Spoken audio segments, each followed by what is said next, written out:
La dictature, c'est effectivement les pleins pouvoirs dans les mains d'un seul homme. Il me semble qu'actuellement, avec Emmanuel Macron, on découvre qu'il a les pleins pouvoirs dans une 5e République qui lui a permis, depuis son élection, il avait la présidence, donc il avait la possibilité de nommer le Premier ministre, il avait le gouvernement, il avait l'Assemblée nationale, il avait le Sénat.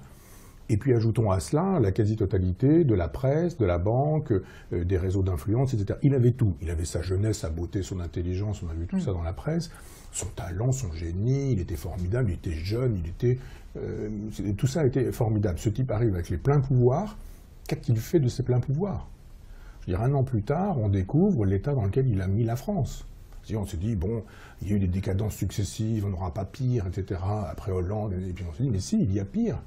Et il y a effectivement un personnage qui attaque les journalistes sur la question des sources, qui attaque les médecins en disant que quand les gilets jaunes arrivent, il faut faire une fiche de police et envoyer tout ça. Là, voilà. Les fake news qui sont élargies au simple fait qu'on puisse ne pas penser comme lui.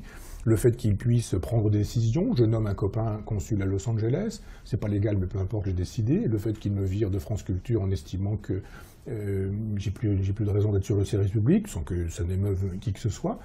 On se dit, bah oui, il y a quand même quelque chose qui fait songer à une dictature, à quoi j'ajoute que si on élargit, je pense que, et le politiquement correct, et un certain nombre de choses qu'il faudrait examiner les unes après les autres, mais font qu'on peut imaginer que nous sommes dans une nouvelle formule de la dictature. Ne pensons pas à partir d'hier ou d'avant-hier en disant c'est pas le nazisme, c'est pas le stalinisme, il n'y a pas de mort. Oui, c'est vrai, encore que, on pourrait s'entendre. Mais voyons ce que ça pourrait signifier pour aujourd'hui.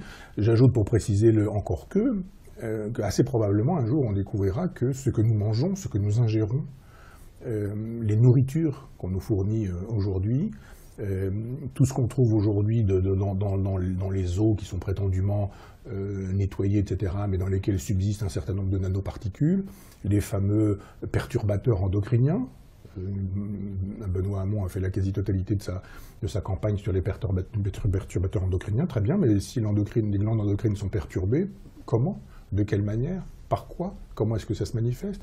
Les glandes endocrines, il y a quand même les glandes sexuelles, donc on peut imaginer qu'il y a une perturbation du masculin, du féminin, enfin, posons vraiment les choses complètement sur la table et on verra que, assez probablement, on tue des gens avec aujourd'hui des cancers, avec des pathologies, le diabète, les obésités qui produisent les maladies cardiovasculaires, les maladies comme Alzheimer, Parkinson, etc. Enfin, toutes ces choses dont on découvrira un jour que, assez probablement, ils ont été déclenchés par une nourriture industrielle qui a été fabriquée par ces gens qui, finalement, sont des gens qui aussi, eux, tuent doucement, simplement, en nous détruisant, mais aussi avec les particules fines, avec un certain nombre de choses qui font que, ou un tas de choses dont on dit aujourd'hui, les ondes, moi j'ai pas d'avis complètement là-dessus, complètement arrêté, parce qu'on a ceux qui nous disent, ah, mais c'est extrêmement toxique et dangereux, et d'autres qui disent non, pas du tout.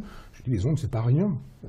Le corps qui est le nôtre est traversé par des ondes, et il n'est pas innocent que nous soyons dans un bain d'ondes, et ça peut perturber. Notre corps est aussi magnétique, je ne crois pas aux ectoplasmes ou à ce genre de choses, mais le magnétisme, ça existe. Et je pense qu'à défaut d'informations plus précises, et je comprends bien qu'on ne donne pas le détail de ces informations plus précises, on découvrira assez probablement que cette dictature génère également ces morts à bas bruit.